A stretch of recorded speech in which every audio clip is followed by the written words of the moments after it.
여기 세상을 바라보는 렌즈의 색깔이 전혀 다른 세 사람이 있습니다. A는 세상을 한시도 방심할 수 없는 치열한 전쟁터로 봅니다. 늘 긴장하며 벽을 쌓곤 하죠. B는 위험은 있지만 그만큼 충분한 기회를 찾아낼 수 있는 현실적이면서도 이상을 잃지 않는 사람입니다.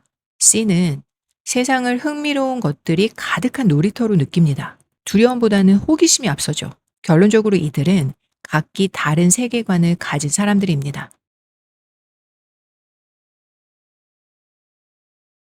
살다 보면 도무지 이해할 수 없는 사람을 만날 때가 있습니다. 어떻게 저 상황에서 저런 반응이 나오는지? 혹은 왜 저 사람은 저렇게 생각을 할까? 와 같은 의문이 꼬리에 꼬리를 물죠. 우리는 종종 내 상식이 세상의 표준이라고 착각을 합니다. 예를 들어, 라면은 누구나 좋아하는 국민 음식이고, 그냥 안 먹는 거는 건강을 위해 참는 것 뿐이라고 생각을 하죠. 하지만 어떤 사람에게 라면은 처음부터 맛있는지도 모르겠고 전혀 매력적이지 않은 그저 그런 음식일 수도 있습니다. 이처럼 사소한 취향부터 삶의 커다란 가치관까지 우리는 매 순간 타인과의 이질감을 경험하면서 삽니다. 결국 우리가 보고 느끼는 세상은 있는 그대로의 모습이 아닙니다. 나의 기질적 성격, 과거 경험, 그리고 현재의 욕구가 복합적으로 작용을 하면서 만들어진 나의 뇌가 편집하고 재구성한 결과에 가깝죠. 똑같은 영화를 봐도 사람마다 기억하는 명장면이 다르듯이 우리는 각자의 뇌가 재편집한 각기 다른 버전의 세상 속에 살고 있는 셈입니다. 우리가 스마트폰으로 사진을 찍을 때를 한번 떠올려 볼까요? 같은 풍경이라도 어떤 필터를 장착했냐에 따라 사진의 분위기는 완전히 달라집니다.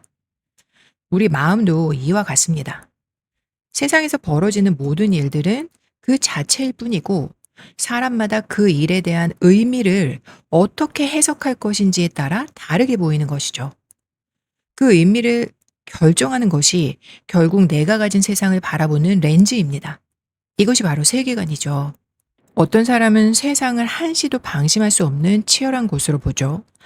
이들의 렌즈 속 세상은 늘 긴장하고 경계를 해야 하는 곳입니다.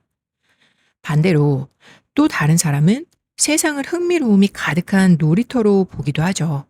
이들에게는 낯선 상황에서도 두려움보단 호기심이 앞섭니다. 세계관은 단순히 세상을 보는 방식에 그치지 않습니다. 이 렌즈는 우리가 결정하는 모든 선택, 매 순간 느끼는 감정, 그리고 타인과 맺는 관계의 타입까지 결정하는 내 안에 장착된 필터와도 같죠. 내가 어떤 인생을 사느냐는 결국엔 내가 어떤 렌즈를 끼고 어떻게 세상을 보느냐라고 말을 해도 과언이 아닙니다. 그렇다면 이 강력한 내 안의 렌즈는 대체 언제 어떻게 만들어지는 걸까요? 각자의 세계관은 어느 날 갑자기 완성되는 것이 아니죠.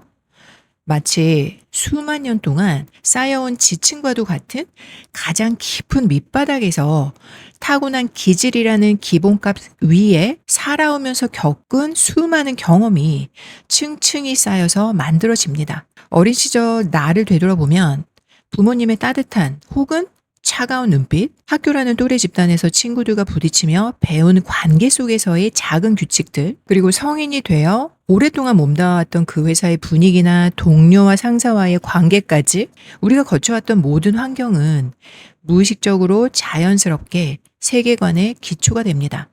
특히 처음으로 겪은 커다란 실패나 성공과 같은 것은 매우 결정적인 역할을 하게 되죠. 그때 주변에서 나를 어떻게 대했는지, 내가 그 위기를 어떻게 극복했는지에 따라 세상은 언제든 나를 공격할 수 있는 곳으로 정의할 수도 있고 아니면 충분히 다시 일어설 수 있는 곳으로 정의를 할 수 있습니다. 여기 우리가 반복적으로 읽고 보고 몰입해왔던 지식들이 더해지면서 내 안의 렌즈의 색깔은 더욱더 짙어지게 되죠. 특히 생존을 위해 무의식적으로 선택해왔던 나의 방어 기제들이 세계관을 지탱하는 아주 단단하고 견고한 뼈대를 만들게 됩니다. 지금 여러분이 끼고 있는 렌즈는 지금까지 여러분이 살아남기 위해 최선을 다해 쌓아 올린 삶의 증거 그 자체인 셈입니다. 그렇다면 한 번 고정된 세계관은 영원히 바뀌지 않는 걸까요? 다행히도 그렇지는 않습니다. 우리의 뇌는 생각보다 훨씬 유연하죠. 만약 내가 세상을 바라보는 방식이 나를 자꾸만 고립시키거나 고통 속에 가두고 있다면 언제든 그 렌즈를 닦아내거나 다른 색으로 교체할 수 있습니다. 다만 내 렌즈가 왜곡되어 있다는 사실을 스스로 인지하지 않는 한 저절로 변화가 일어나진 않습니다. 수십 년간 다져온 익숙한 자동사고의 경로를 일단 멈춰야 합니다. 그리고 새로운 정보를 의도적으로 입력하는 훈련이 필요합니다. 뇌 안의 그 익숙한 길에서 조금 벗어나서 새로운 길을 내야 하는 과정이거든요. 지난 에피소드에서 가치관이 내가 인생에서 중요하게 생각하는 기준들이라고 말을 했었죠. 그렇다면 이 세계관은 그 기준들이 뿌리 내리고 있는 바탕을 말을 합니다. 좀 전에도 말했듯이 세계관은 하루아침에 바뀌지 않습니다. 친한 사람이 아닌 잘 모르는 사람들과의 대화, 여행 중에 알게 된 그 도시의 깊은 문화, 책을 읽다가 갑자기 머리를 띵 하고 울린 그런 문장들, 그리고 예전과는 다른 새로운 선택을 한 아주 작은 경험들, 이 모든 것들이 모여서 뿌리 깊게 내린 기존 세계관의 변화가 일어나기 시작을 합니다.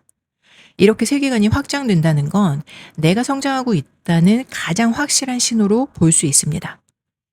이 순간을 느끼게 될 경우 자기 충족감과 자신감으로 연결이 되기도 하죠. 자, 그럼 여러분은 어떤 색깔의 렌즈를 끼고 세상을 바라보고 계신가요? 나의 세계관이 무엇인지 가장 선명하게 드러나는 순간은 대개 커다란 계획이 무너졌거나 실패하는 순간입니다. 똑같은 실패를 마주해도 어떤 사람은 역시 세상은 쉽지 않아. 위협적인 변수가 많은 곳이야. 라고 벽을 쌓기도 하고 또 다른 사람은 그래, 어디 한번 해보자. 이 파도가 얼마나 칠지 끝까지 한번 가보는 거야. 라는 태도를 보입니다. 평소에는 가려져 있던 내 마음속 필터가 위기 앞에서 비로소 본색을 드러내게 되죠. 우리가 타인과 부딪힐 때 흔히 성격 차이 때문이라고 말을 하죠. 기질적 성격 차이도 물론 있겠지만 그 밑바닥에는 세계관의 차이가 큽니다. 타고난 기질이 아무리 달라도 세계관이 비슷하면 대화를 하는데 크게 어긋남이 없습니다. 이런 걸 보통 결이 맞는다고 하죠. 예를 들어 A라는 사람은 조용하고 신중한 타입의 사람입니다. B라는 사람은 에너지가 넘치고 도전적입니다. 이 두 사람은 너무도 다르지만 세상엔 기회가 많다라고 생각하고 성장하는 방향으로 일을 합니다. 이렇게 세계관이 비슷한 사람들끼리 함께 일을 하면 그 과정이 참 행복할 수 있다고 생각을 해요. 더불어 시너지를 내는데도 큰 영향을 줄 수 있겠죠. 결국 함께하는 사람들의 세계관이 비슷하다면 기질과 성격 차이로 일하는 방식이 다르더라도 한 곳을 바라보고 그곳을 향해 도모해 볼 수 있습니다. 그래서 타인을 억지로 이해하려 하기보다 그냥 저 사람은 나와 다른 렌즈를 끼고 있구나 하고 인식하는 것으로도 나를 괴롭히던 그 불필요한 서운함과 분노와 같은 감정으로부터 조금은 해방이 될 수 있지 않을까라는 생각을 해봅니다.